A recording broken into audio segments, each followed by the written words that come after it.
Hey guys, Molly here.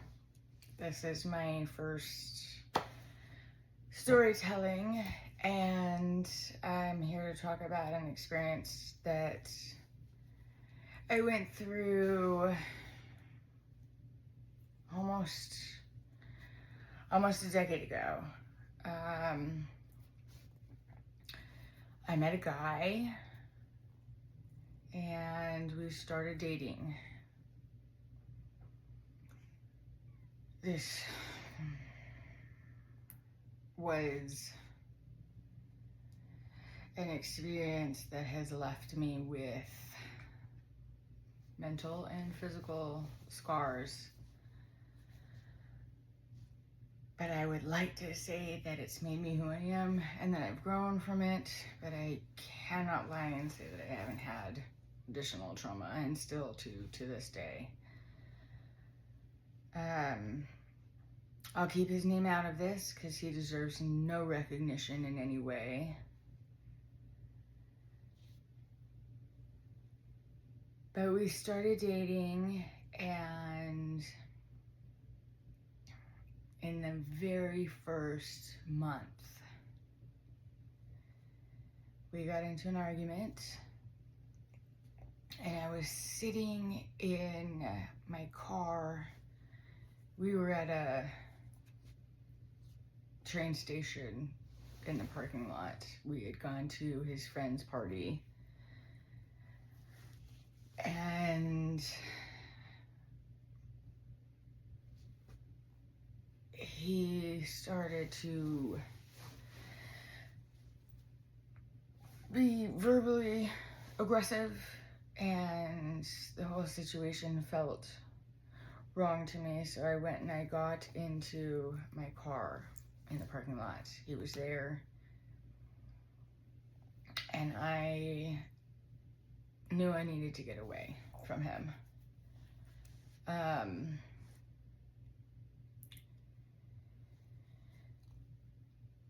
He ripped open the car door. He pulled me out, and he grabbed me by the back of the neck and slammed my head into the curb.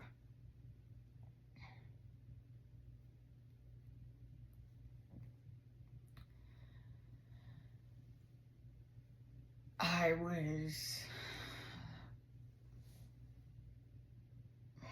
don't want to say in shock, because I was still very much aware of what was going on, but I was shocked.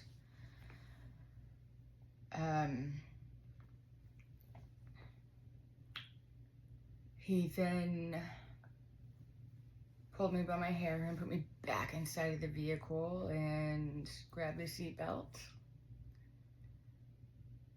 put it around my neck and held me there, and said that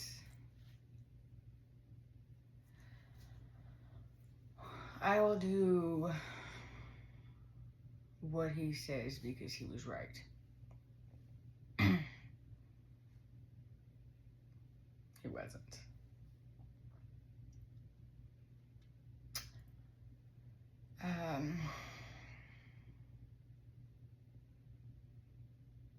I stayed.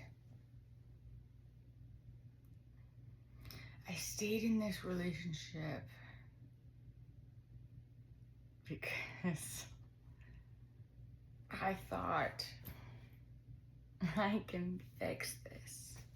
I can fix him. I can help him. There's something wrong with him, and I'm gonna be there for him, and I'm gonna fix it.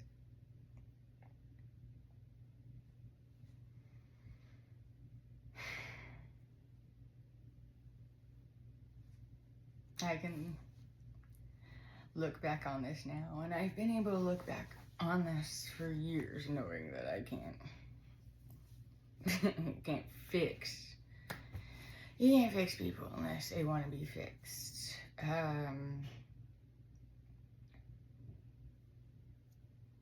That was the first month.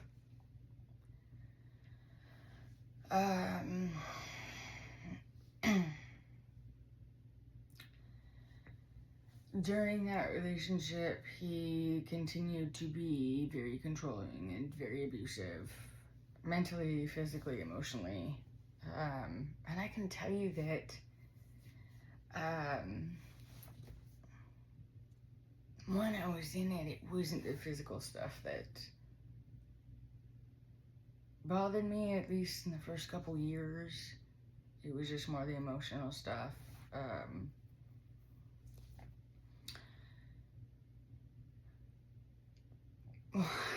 One of the things that I remember so vividly was him keeping track of the amount of toilet paper that I used.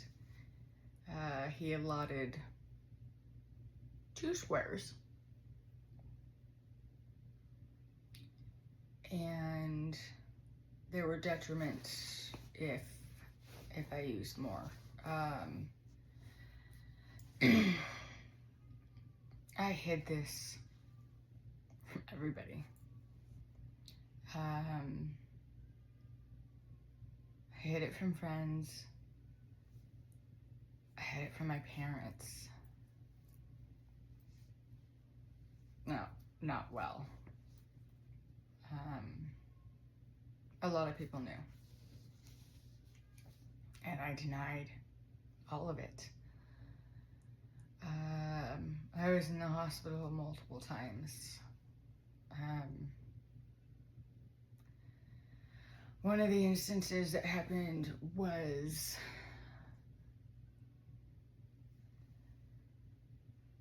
him getting mad at me again for,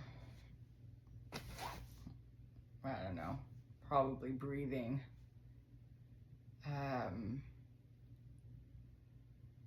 And he grabbed a pair of scissors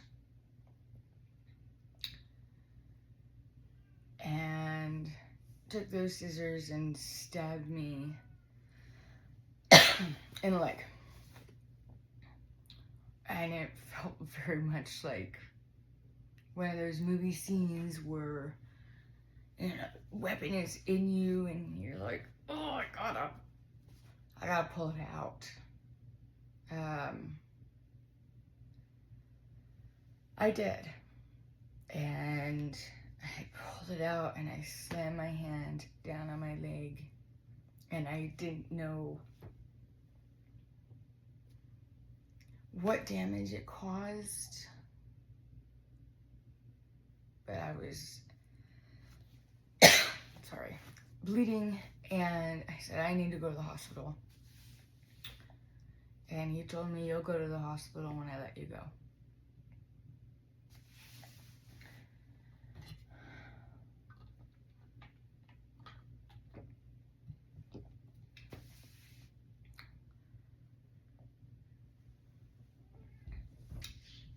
He eventually let me go, but came with me. Because you gotta make sure I don't say anything. And we were at the hospital, and I was in so much pain, and I'm the youngest in my family. I have 2 older brothers, and I've always been really strong when it comes to pain. But this hurt differently, and it turns out that the end of the scissors, the 2 pieces, had broken off inside of my leg. I had to create a story that I got up during the night and went to the cupboard to get something to eat because my blood sugar was low, because I'm diabetic. And then I walked in to scissors sticking out.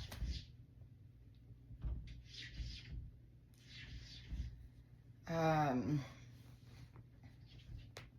don't think they bought it, but he was there, and that's what happened.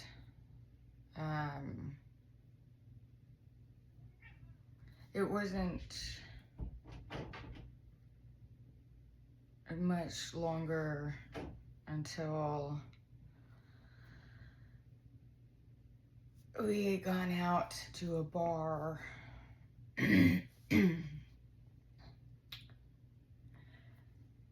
And we were sitting there, we were gonna get drinks, and evidently there was a guy that walked by us, and evidently this guy looked at me, checked me out.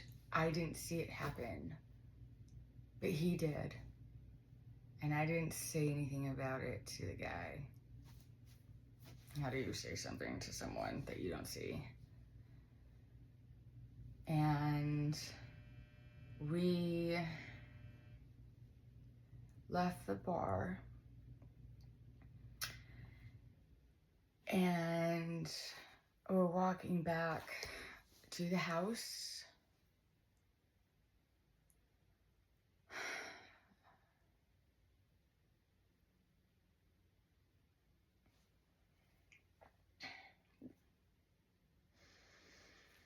And he worked at a place that had beer growlers, which, if you don't know, they're a jug. It's really thick, and they fill it with beer.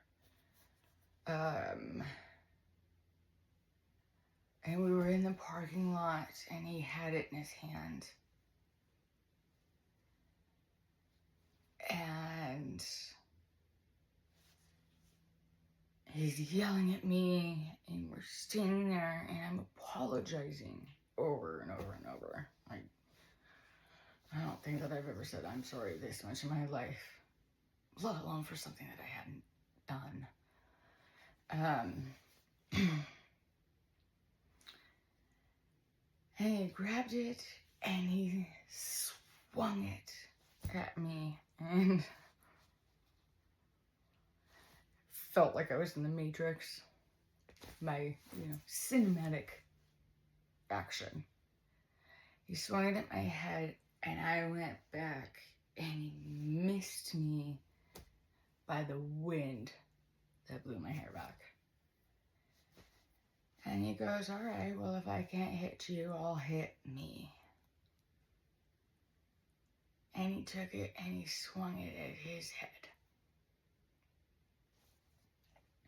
In an instinct and a reflex, I put my hand out and put my hand in the middle of his head in that growler.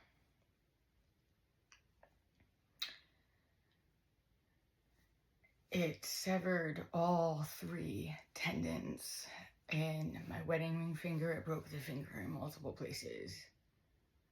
And due to that, I can't straighten my finger.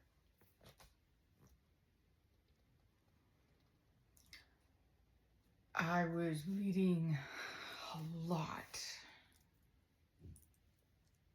and we went into his apartment where he had 2 roommates, and his roommates had seen some of these behaviors, not really enough. And one of his roommates grabbed a beach towel and wrapped it around my hand. When that growler hit my hand, it shattered, and he got some cuts on his head from the shattered glass. So he was bleeding a little bit too. And I knew that my duty was to wipe off the blood off the floor. So I did. And while I was on my hands and knees wiping that up, I bled through the entire bleach towel. His roommate came back and had taken that towel and grabbed me another bleach towel, which I bled through. And he said, this is not okay, this is not, you need to go to the hospital. So he took me to the hospital.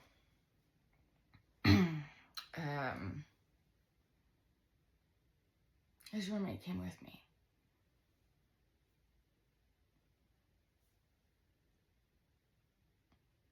I don't know if I ever thanked him for that. But he was there and we were in the hospital and I'm lying on the bed and they come in and tell me that I need to have emergency surgery on my hand. A police officer showed up and I lied.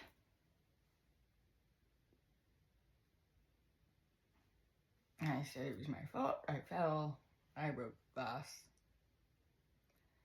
And his roommate looks at me and goes, "Is that really your story?" Man, if I could change that moment.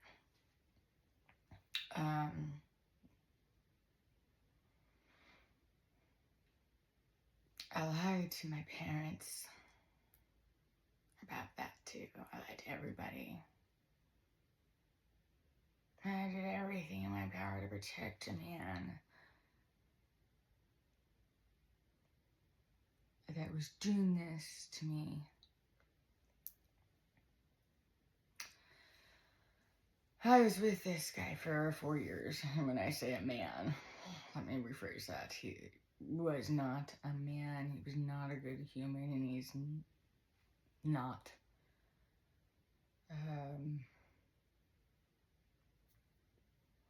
I have a lifelong restraining order against him.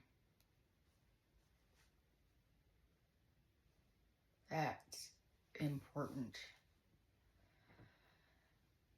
When I had that served, there was a detective that went to his house, knocked on the door,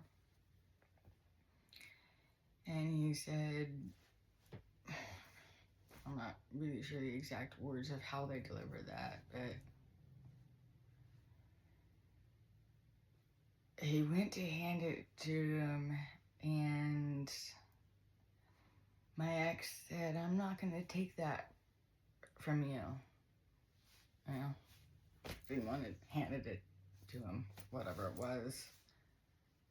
And the detective looked at him and goes,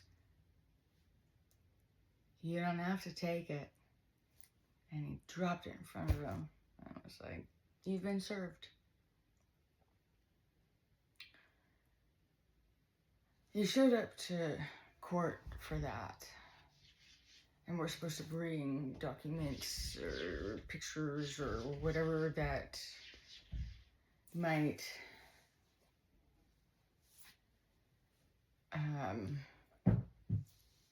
be on each defense. And he brought a picture of me with his family around Christmas.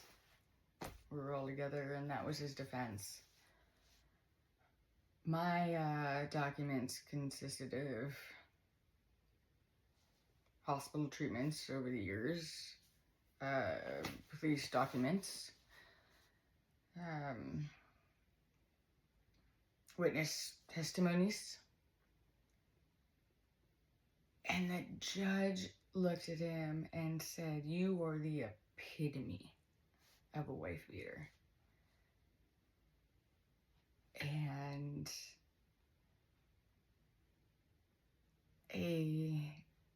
granted the restraining order for 5 years because that's the longest they can do in a first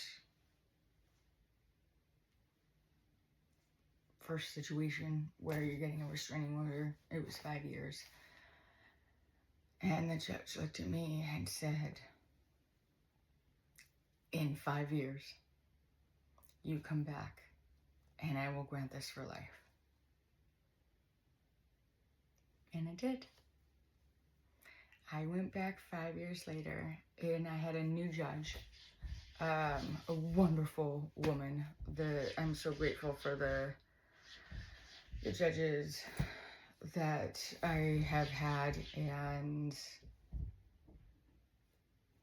it was so great. She looked at it. She says, I looked at your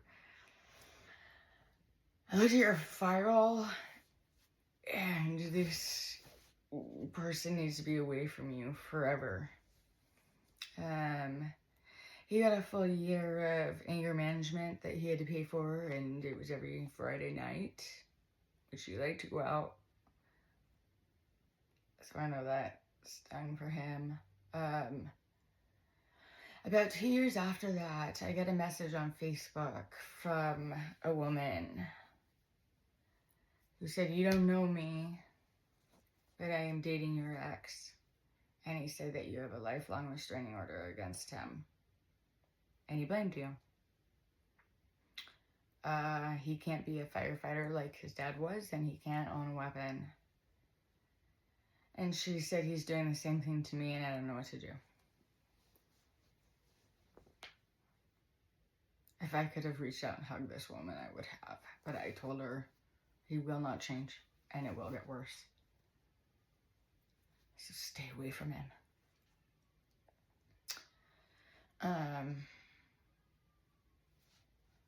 I volunteered at a women's shelter, sharing my story and being on calls, helping women that have been in similar situations.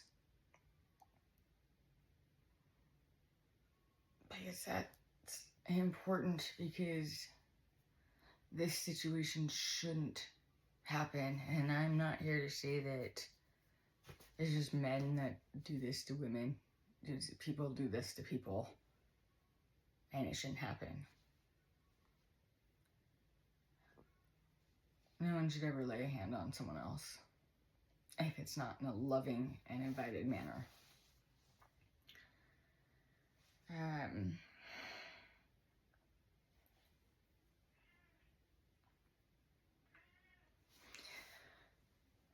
want to share this. I've shared it a lot. I've been open about it. It doesn't make it easier every time I share it. It still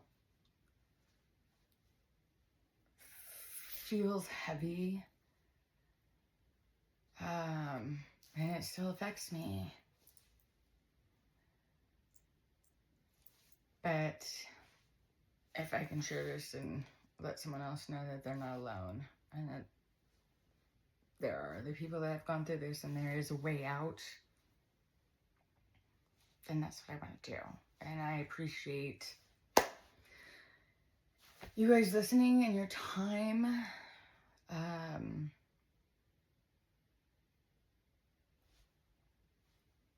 There's an upside, and people can get through it. Getting out of a relationship like that is the scariest and most dangerous time. So reach out. Reach out to people. You'd be surprised how many people can't be there for you.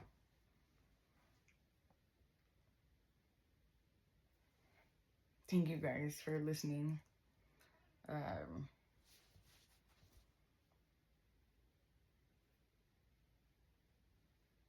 you.